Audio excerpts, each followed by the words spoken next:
بسم اللہ الرحمن الرحیم۔ نماز تہجد کا طریقہ سیکھیے۔ کیا اس کے لیے سونا ضروری ہے؟ کتنی رکعت پڑھیں اور نیت کیسے کریں؟ رات کو سونا یا جاگنا۔ اسلامی شرع میں آدھی رات کے بعد نماز پڑھنا۔ قرآن میں صرف ایک ہی جگہ 17ویں سورت میں یہ لفظ آیا ہے۔ ترجمہ: اے نبی، رات میں تہجد پڑھ، یہ تمہارے لیے نفل ہیں۔ حضرت محمد صلی اللہ علیہ وآلہ وسلم نے اس نماز کی بڑی فضیلت بیان کی ہے۔ آپ ازواج مطہرات کو اور حضرت علی اور حضرت فاطمہ کو بھی ان کے گھر جا کر تہجد کے لیے بیدار فرماتے۔ صحابہ کرام بھی اس نماز کو پابندی سے پڑھتے تھے۔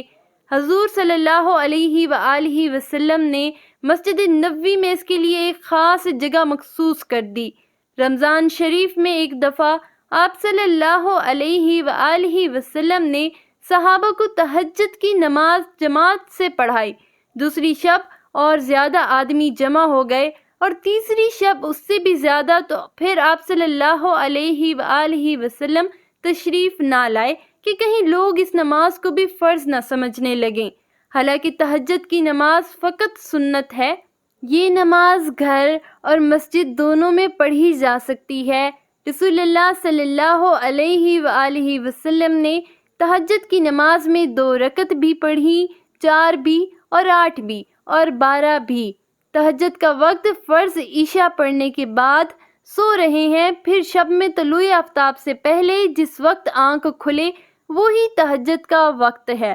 وضو کر کے کم از کم 2 رکعت پڑھ لیں، تہجد ہو گئی۔ اور سنت 8 رکعت ہے اور معمول مشارق 12 رکعت۔ قرات کا اختیار ہے، جو چاہے پڑھیں، اور قرآن یاد نہ ہو تو ہر رکعت میں 3 بار سورہ اخلاص بہتر ہے۔ جتنی رکعتیں پڑھے گا اسے ختم قرآن کا ثواب ملے گا۔ احادیث شریفہ میں نماز تہجد کی بڑی فضیلتیں وارد ہیں۔ تہجد کی کثرت سے آدمی کا چہرہ نورانی اور زیادہ خوبصورت ہو جاتا ہے۔ تہجد پڑھنے والا بلا حساب جنت میں جائیں گے۔ تہجد کی نماز کے لیے افضل وقت کون سا ہے؟ اس سلسلے میں شیخ الاسلام حضرت مولانا حسین احمد مدنی رحمۃ اللہ علیہ فرماتے ہیں، صلاۃ تہجد کا وقت عشاء کے بعد سے صبح صادق تک ہے۔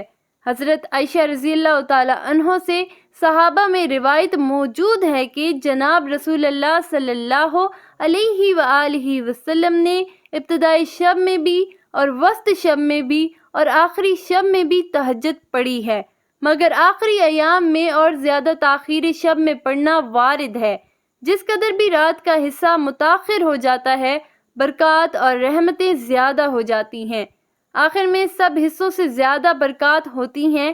تہجد ترک حدود یعنی ترک نوم سے عبادت ہے، اس لیے اوقات ترک نوم بعد عشاء سب کے سب وقت تہجد ہی ہیں۔ لفظ تہجد وجود سے مشتق ہے اور یہ لفظ 2 متضاد معنیوں کے ساتھ استعمال ہوتا ہے۔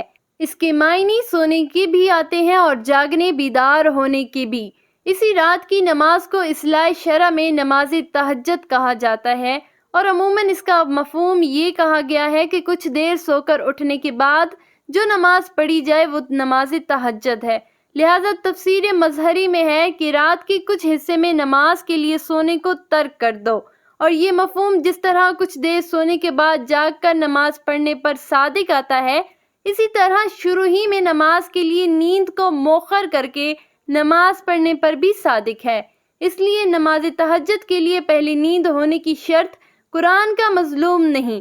امام ابن کثیر رحمۃ اللہ علیہ نے حضرت حسن بصری رحمۃ اللہ علیہ سے نماز تہجد کی جو تعریف نقل کی ہے وہ بھی اسی عموم پر شاہد ہے۔ اس کے الفاظ یہ ہیں: حسن بصری فرماتے ہیں کہ نماز تہجد ہر اس نماز پر صادق ہے جو عشاء کے بعد پڑھی جائے، البتہ تعامل کی وجہ سے اس کو کچھ نیند کے بعد پر محمول کیا جائے گا۔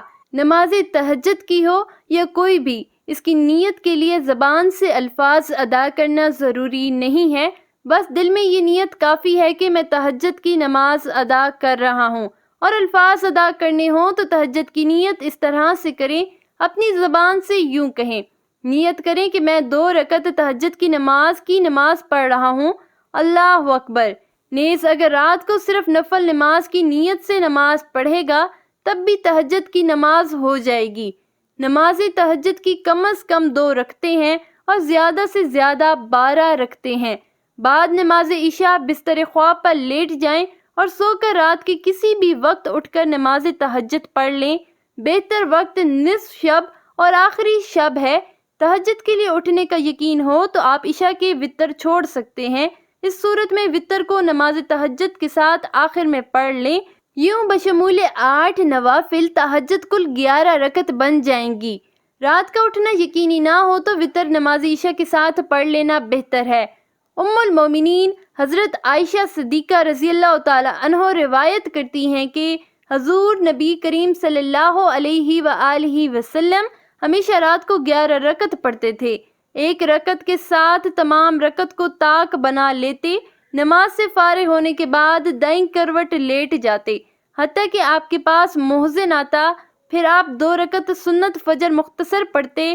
مزید یہ کہ تہجد کی نماز کے بعد توبہ اور استغفار، ذکر و اذکار، خصوصاً قرآن کریم کی تلاوت کا اہتمام کرنا چاہیے اور اللہ تعالیٰ سے خوب دعائیں مانگنی چاہیے، کیونکہ رات کا یہ پہر دعاؤں کی قبولیت اور اللہ تعالیٰ کی رحمتوں اور برکتوں کے نزول کا ہوتا ہے۔ چنانچہ حدیث مبارک میں آتا ہے، حضرت ابو ہریرہ رضی اللہ تعالی عنہ سے روایت ہے کہ رسول اللہ صلی اللہ علیہ وآلہ وسلم نے فرمایا، ہمارا رب تبارک و تعالی ہر رات جبکہ رات کا آخری 1/3 حصہ باقی رہ جاتا ہے، آسمانی دنیا پر اپنی شان کے مطابق ایک نزول فرماتا ہے اور اعلان کرتا ہے، کوئی مجھ سے دعا کرنے والا ہے کہ میں اس کی دعا قبول کروں، کوئی مجھ سے مانگنے والا ہے کہ میں اسے دوں، کوئی مجھ سے بخشش طلب کرنے والا ہے کہ میں اس کو بخش دوں۔ اس طرح قرآن مجید میں اللہ تعالیٰ نے رات کے پہر میں توبہ استغفار کرنے کو اہل جنت کی علامت کے طور پر ذکر کیا ہے۔ چنانچہ ارشاد باری تعالیٰ ہے، متقی لوگ بے شک باغوں اور چشموں میں اس طرح سے رہیں گے کہ ان کا پروردگار انہیں جو کچھ دے گا اسے وصول کر رہے ہوں گے۔ وہ لوگ اس سے پہلے ہی نیک عمل کرنے والے تھے، وہ رات کے وقت کم سوتے تھے اور سحری کے اوقات میں وہ استغفار کرتے تھے۔ سیدنا ابو ہریرہ رضی اللہ تعالی عنہ سے روایت ہے کہ رسول اللہ صلی اللہ علیہ وآلہ وسلم نے فرمایا، تم میں سے ہر ایک کی گردن کے پیچھے گدی پر شیطان 3 گرہیں دے دیتا ہے۔ جب وہ سونے لگتا ہے، ہر گرہ میں یہ پڑھ کر پھونک دیتا ہے، ابھی بہت رات باقی ہے، سوتا رہے۔ پھر اگر وہ بیدار ہوا اور اس نے اللہ تعالیٰ کا ذکر کیا تو ایک گرہ کھل جاتی ہے، اور اگر اس نے وضو کر لیا تو دوسری گرہ کھل جاتی ہے، اور پھر اگر اس نے نماز پڑھ لی تو تیسری گرہ بھی کھل جاتی ہے، اور صبح کو حشاش بشاش اور دلشاد اٹھتا ہے، ورنہ صبح کو بزدل اور سست مزاج اٹھتا ہے۔ سیدنا ابو ہریرہ رضی اللہ تعالی عنہ سے روایت ہے کہ نبی صلی اللہ علیہ وآلہ وسلم نے فرمایا، جب تم میں سے کوئی شخص رات کو نماز تہجد کے لیے اٹھتا ہے، وہ 2 ہلکی رکعتوں سے نماز کا آغاز کریں۔ حضرت عائشہ رضی اللہ تعالی عنہ سے روایت ہے، وہ بیان کرتی ہیں کہ رسول اللہ صلی اللہ علیہ وآلہ وسلم جب رات کو اٹھتے تو آپ صلی اللہ علیہ وآلہ وسلم اپنی نماز کا آغاز 2 ہلکی رکعتوں سے کرتے تھے۔ اس حدیث میں اس بات کا بیان ہے کہ نماز تہجد میں سنت یہ ہے کہ اس کی ابتدا 2 ہلکی رکعتوں سے کی جائے، ان کے بعد نمازی جتنی چاہے طویل کر لے، جیسا کہ سنن ابو داؤد میں ابو ہریرہ رضی اللہ تعالی عنہ سے مروی ہے۔ ایک موقوف روایت میں یہ ہے کہ پھر اس کے بعد جتنا چاہے طویل کرے۔ نبی صلی اللہ علیہ وآلہ وسلم سے ایسا کرنا ثابت ہے، جیسا کہ مسلم شریف کی روایت میں ہے۔ نماز تہجد کی عبادت 2 ہلکی رکعتوں سے کرنے میں حکمت یہ ہے کہ اس سے نفس کی مشق ہوتی ہے اور اس میں نماز کو جاری رکھنے پر آمادگی پیدا ہوتی ہے اور شیطان کی دی گئی گرہیں جلدی کھل جاتی ہیں، کیونکہ تمام گرہیں اسی وقت کھلتی ہیں جب نماز پوری ہو جائے۔ آپ صلی اللہ علیہ وآلہ وسلم کے بارے میں جو یہ آیا ہے کہ آپ صلی اللہ علیہ وآلہ وسلم رات کی نماز کا آغاز 2 خفیف رکعتوں سے فرماتے تھے، حالانکہ آپ صلی اللہ علیہ وآلہ وسلم شیطان کی گرہوں سے محفوظ اور پاک تھے، تو آپ صلی اللہ علیہ وآلہ وسلم کا ایسا کرنا اپنی امت کی تعلیم اور ان کی اس طریقے کی طرف رہنمائی کرنے کی غرض سے تھا جو انہیں شیطان سے محفوظ رکھتا ہے۔ چنانچہ قول و فعل دونوں قسم کی احادیث سے نماز تہجد کا آغاز ہلکی رکعتوں سے کرنے کی مشروعیت ثابت ہوئی۔ اللہ پاک ہمیں نیک عمل کرنے کی توفیق عطا فرمائے اور ہمیں نیک کاروں میں شامل کرے، آمین۔ ناظرین، کمنٹ باکس میں اللہ کے 99 ناموں میں سے کسی ایک کو ضرور ٹائپ کریں۔